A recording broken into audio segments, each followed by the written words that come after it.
நண்பர்களே, நம்ம பூங்கொடி வாழ்க்கையில இப்படி ஒரு கொடூரமான சம்பவம் நடக்கும்னு யாராவது நினைச்சு பார்த்தோமா? என்ன நடக்க போகுதுன்னு நினைச்சு என் நெஞ்சமே பதறுது. இன்னைக்கு எபிசோட்ல நடந்த எல்லாத்தையும் நான் விலாவாரியா சொல்றேன், கேளுங்க. ஆரம்பத்துல குடும்பத்தோட கல்யாண பேச்சோட தான் எபிசோட் தொடங்குது. நம்ம பூங்கொடி கல்யாணத்துக்கு அப்புறம் டீச்சர் ட்ரைனிங் படிக்கணும்னு ஆசைப்படுறான்னு அவங்க அம்மா சொல்றாங்க. அதுக்கு மாப்பிள்ளை வீட்டுக்காரங்க ரொம்ப திமிரா, நாங்க பெரிய மனசு பண்ணி சம்மதிக்கிறோம், ஆனா முதல்ல கல்யாணம் முடியட்டும், அப்புறம் குழந்தை குட்டின்னு ஆகட்டும், அதுக்கு அப்புறம் படிக்கிறத பத்தி பார்க்கலாம்னு சொல்றாங்க. அதுமட்டுமில்லாம 100 சவரன் நகை வேணும்னு கேக்குறாங்க. நம்ம பூங்கொடி குடும்பமும் சரின்னு ஒத்துக்குறாங்க. நாளைக்கு காலையிலேயே கல்யாணத்தை வச்சிக்கலாம்னு சொல்லிட்டு சந்தோஷமா போறாங்க. ஆனா பூங்கொடியும் அவங்க அம்மாவும் ரொம்ப சோகமா இருக்காங்க. அடுத்த சீன்ல தான் ஒரு பெரிய இடி காத்திருக்கு. கிராமத்துல இருக்கிற 3 பசங்க பேசிட்டு இருக்காங்க. அப்போ தான் மாப்பிள்ளை கருங்கல் பாண்டிக்கு 40 வயசுக்கு மேல ஆகுதுன்னும் அவன் தேனி பஸ் ஸ்டாண்ட் பக்கத்துல இருக்கிற வைன் ஷாப்ல எப்பவும் குடிச்சிட்டு கிடக்குற ஒரு முழு குடிகாரன் அப்படிங்குற உண்மையும் வெளிய வருது. மஞ்சமலை தன்னோட ஈகோக்காகவும் சபதத்துல ஜெயிக்கணுங்கிறதுக்காகவும் இப்படி ஒரு குடிகாரனுக்கு தன் பொண்ணை அவசரமாக கட்டி வைக்கிறாரேன்னு அவங்க ரொம்ப வேதனையா புலம்புறாங்க.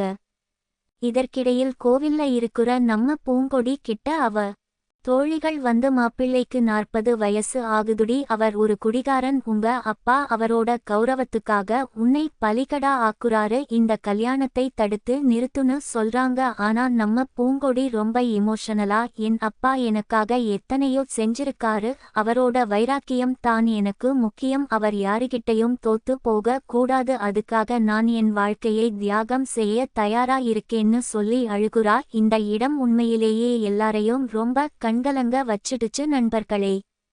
இன்னொரு பக்கம் மஞ்சமலை கிராமத்து பெரியவங்களை சந்திச்சு நாளைக்கு கல்யாணம் கண்டிப்பா நடக்கும்னு சொல்றாரு. பெரியவங்க எல்லாரும் மாப்பிள்ளை ரொம்ப வயசானவன், அவருக்கு போய் பொண்ணை கொடுக்கிறியேன்னு கேக்குறப்போ மஞ்சமலை கோபத்தோட, நான் ஒருத்தன் கிட்ட சவால் விட்டுருக்கேன், எவன் எக்கேடு கெட்டு போனாலும் பரவாயில்லை, என் பொண்ணை ஒரு பிச்சைக்காரனுக்கு கூட கட்டி வைப்பேன், ஆனா என் கௌரவம் தான் எனக்கு முக்கியம்னு சொல்லி எல்லாரையும் கல்யாணத்துக்கு கூப்பிடுறாரு. அந்த ஊர் பெரியவங்க மஞ்சமலையோட இந்த கொடூரமான பிடிவாதத்தை பார்த்து கோபப்பட்டு திட்டிட்டு போறாங்க.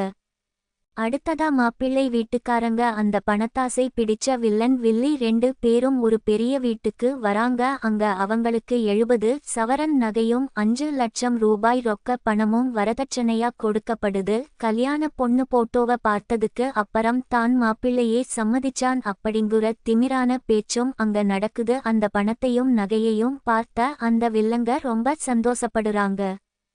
இறுதியா எபிசோட் முடியுற நேரத்துல ஒரு மிகப்பெரிய ட்விஸ்ட் நடக்குது. பூங்கொடியோட அம்மா அழுதுகிட்டே மஞ்சமலை கிட்ட பெரிய சண்டை போடுறாங்க. நம்ம பொண்ணுக்கு வயசு ரொம்ப கம்மி, அவளுக்கு போய் 40 வயசு குடிகாரனை கட்டி வைக்கிறீங்களே, உங்க ஈகோக்காக அந்த சின்ன பொண்ணோட வாழ்க்கையை ஏன் இப்படி நாசமாக்குறீங்கன்னு கதறி அழுகுறாங்க. அப்போ கரெக்டா அந்த வில்லனும் வில்லியும் வாசல்ல வந்து நின்னு இதை அப்படியே கேட்டுடுறாங்க. மதனி அப்படின்னு அவங்க கோபமா கூப்பிடுறதோட இன்னைக்கு எபிசோட் ரொம்ப பரபரப்பா முடிஞ்சது.